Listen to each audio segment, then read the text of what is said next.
Maintenant, en le remerciant à nouveau, passer la parole à Simon Davis. Je le rappelle, Monsieur Davis, vous venez Oui. d'écrire un livre, j'en rappelle le titre et j'en recommande la lecture à tout le monde, Bien vivre la ville vers un urbanisme favorable à la santé. Je pense que nous allons tous, et ça tombe bien puisque les librairies viennent d'être rouvertes en France, nous allons tous en faire l'un de nos cadeaux de Noël cette année. Merci pour votre présence et Merci. nous sommes à votre écoute et à vous emboîter votre pas vers des chemins positifs, parce que ceux que nous avons empruntés ces derniers mois étaient plutôt sombres. C'est sûr. Bonjour à toutes et tous. Merci pour cette invitation-là à témoigner.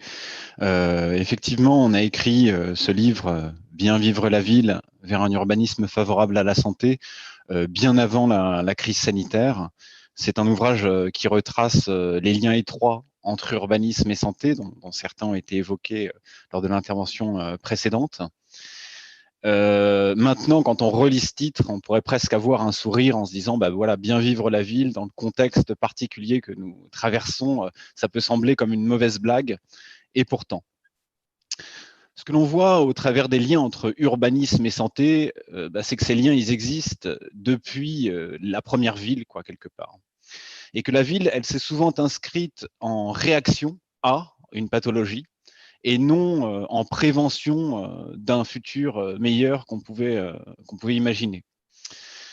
Dans la période curieuse que nous traversons, c'est sans doute ça l'enjeu, c'est réconcilier le temps court de l'urgence avec le temps nécessairement long du développement urbain. Ce qui est difficile, c'est d'adopter un regard à la fois distancié et transversal quand on a cette épidémie en face de nous. Et pour autant, je voudrais dire qu'il ne faut pas se tromper de cible sur les facteurs de crise sanitaire. En l'occurrence, la ville dense, telle qu'on l'a pensée, elle n'est pas la cause de tous nos maux. Elle en est plutôt aujourd'hui le catalyseur, le contenant ou l'incarnation. La crise est sans doute l'opportunité de revoir cet équilibre, effectivement, pour maîtriser la concentration des individus à l'échelle urbaine. Mais délaisser la ville dense, ce serait aussi aboutir à une artificialisation accélérée des sols et conduire aussi à des besoins accrus en déplacement qu'on peut certes réduire par le télétravail, mais la question même du télétravail, elle est assez inégalitaire dans les différents métiers et les classes de population. La question qu'on peut se poser collectivement aujourd'hui, c'est est-ce que la santé peut constituer une clé d'entrée pérenne du projet urbain pour participer globalement, non pas à l'absence de maladie, mais plutôt à une forme positive de bien-être physique, mental et social des populations. On en sait plus maintenant sur les liens entre urbanisme et santé, cadre de vie et santé, qu'il y a un siècle. Est-ce que les avancées scientifiques peuvent nous éclairer pour mieux penser la ville? Sans doute que oui. Et on a mené récemment ce travail avec la Fondation AIA de recenser la littérature scientifique sur ces liens étroits entre urbanisme et santé, sur les champs à la fois de la santé physique, hein, bien sûr, mais aussi de la question de la santé mentale et de la santé plus globalement sociale. De cette étude, il ressort que lorsqu'on regarde la santé dans sa globalité, donc pas seulement l'aspect de guérir, mais aussi le fait de prévenir les maladies et aussi de vivre mieux avec sa maladie, hein, parce qu'il y a certaines maladies chroniques aujourd'hui avec lesquelles on doit vivre. Il ressort de cette étude que près de 70% des déterminants de santé sont influençables par le cadre de vie urbain.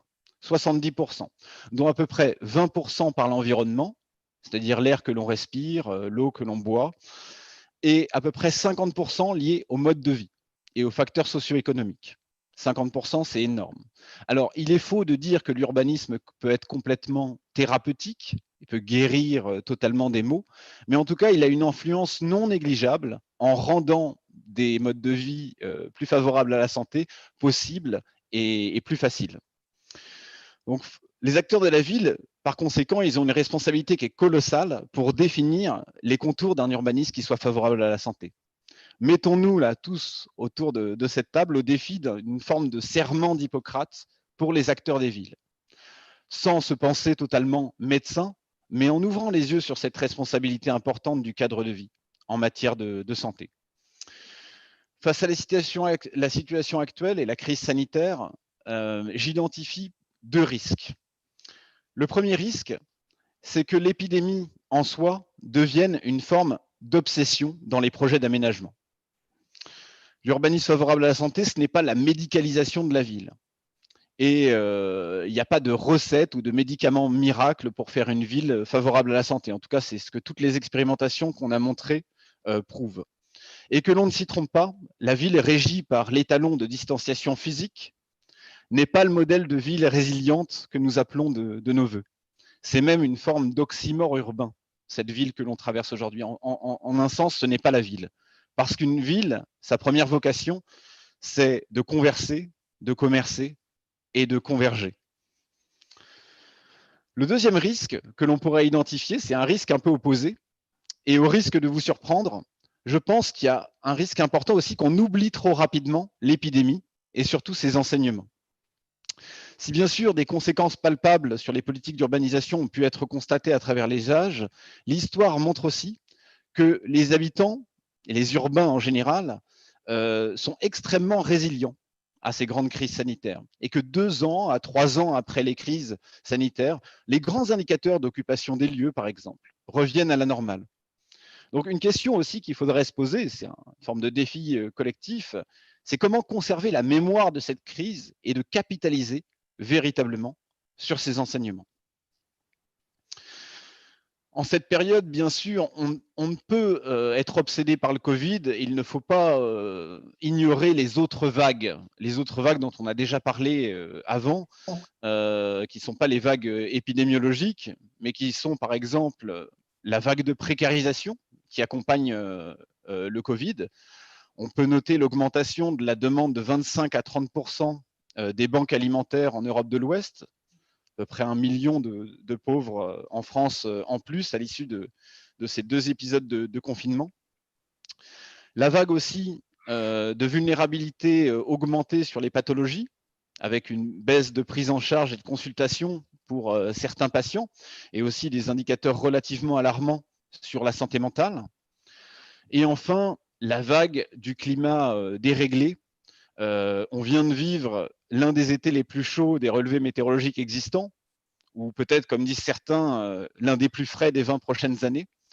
Et en Belgique, on peut voir que l'épisode caniculaire du mois d'août, il semble avoir provoqué, d'après les chiffres, même plus de décès prématurés que le Covid. Mais tout ce tableau est bien sombre.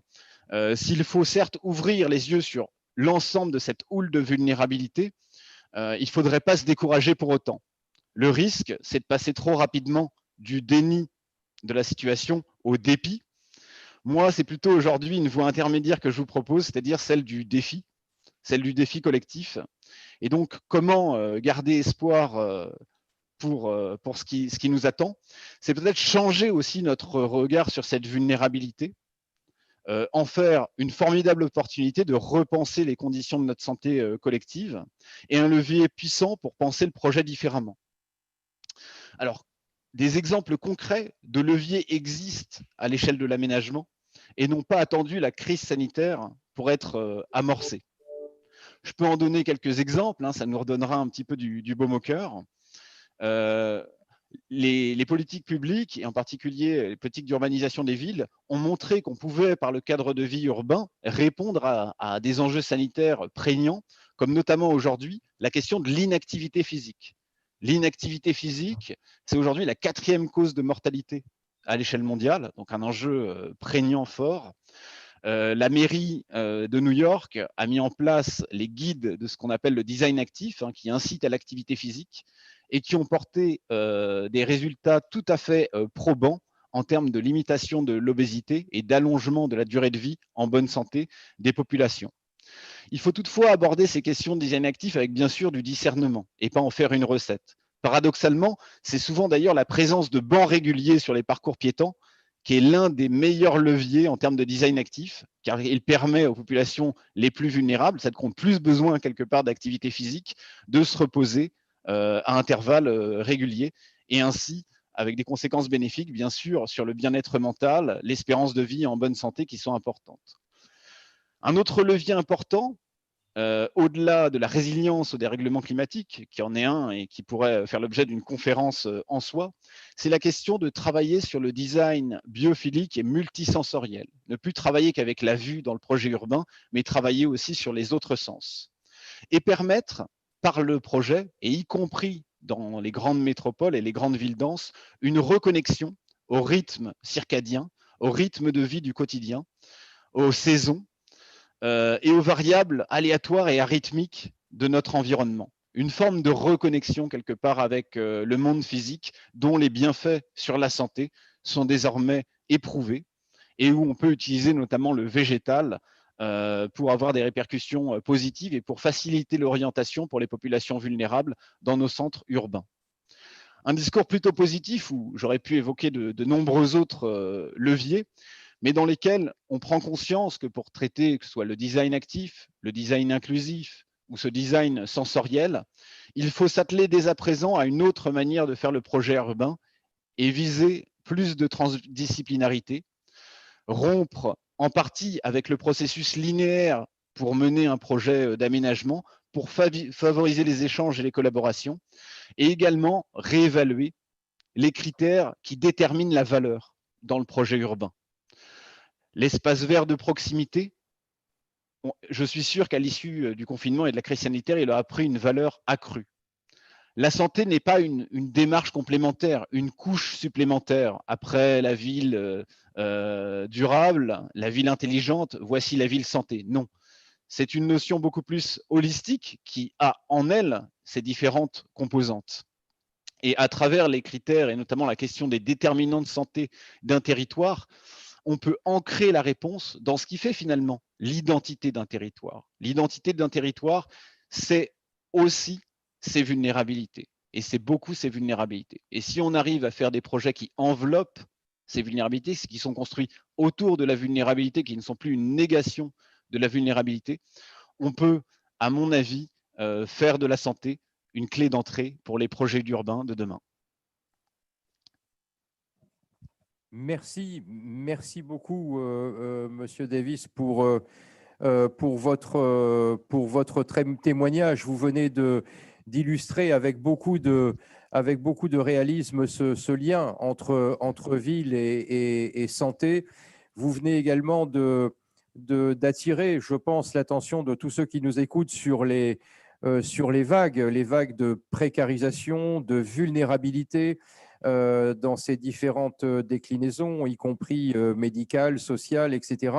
Et puis la vague climatique, effectivement, dont on reparlera encore. Merci également d'avoir éclairé le chemin pour la ville de demain. Effectivement, une ville où les considérations de santé ne seront pas une couche qu'on rajoutera sur la recette du gâteau urbain, mais qui sera totalement transversale et totalement prégnante dans toutes les politiques publiques urbaines. Et puis nous avons bien relevé aussi le rapport paradoxal que vous avez dressé entre le refus de l'obsession de l'épidémie pour faire la ville, mais également ne pas trop vite oublier l'épidémie pour en tirer les leçons et les capitaliser. Merci beaucoup pour votre intervention. Vous éclairez notre chemin, et notre chemin maintenant nous mène de l'autre côté de la Méditerranée.